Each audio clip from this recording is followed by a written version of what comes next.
You said, Ethan? Good to go, sir. Solar wind should be steady. Good hunt, Captain. Thanks, AT. Hello and welcome to Games Radar and to our Call of Duty Infinity Warfare Jackal Assault PlayStation VR hands-on. My name is James and I'm here with Ben Tyler, who's done exactly that. Hello. That's maybe the longest title in the world. Yeah, you needed a breather there. I did need a little bit. Little comma. So this is the VR experience that comes with every copy of Call of Duty Infinite Warfare. On PlayStation 4. On PlayStation 4. For free. For free, and you've played it. Yes. So what exactly is it? So, if you've seen the likes of Eve Valkyrie or the Star Wars Battlefront X-Wing VR mission, it is very similar to that. You are placed in the seat of the Jackal, which is your dogfighting ship from the main story, and you go out into space. And obviously, it starts off nice and slow. You're just doing a bit of reconnaissance, and then things go wildly off course. Right, now the footage we're seeing on screen is from the main game, not from the VR experience. We need to make that clear. Yep. There might be some differences when it comes to the VR mission.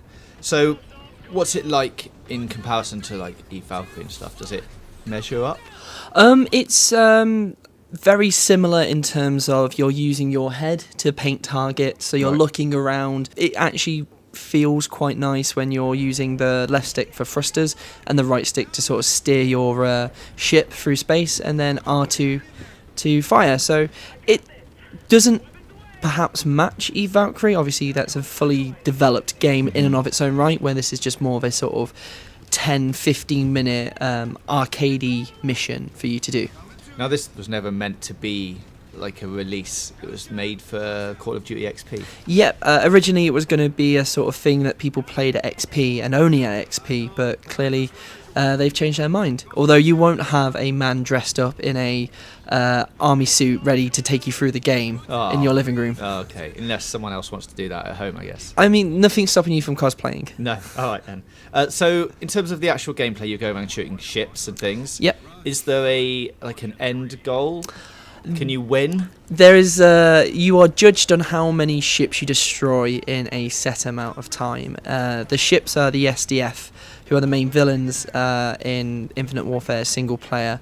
They're flying around in scouters, so you can actually. Your aim is to take as many of them down as possible before something happens. Right.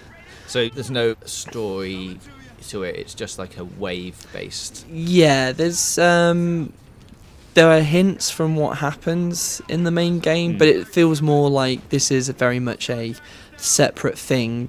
There's no way you can. From what I played, it looks like it all finishes it in the same way without spoiling that. So this is one of the many VR games that you've played already. How does that rate on your VR want list? It's certainly not as immediately as exciting as something like Batman Arkham VR, because it's very similar to what I've played of Star Wars and of Eve Valkyrie.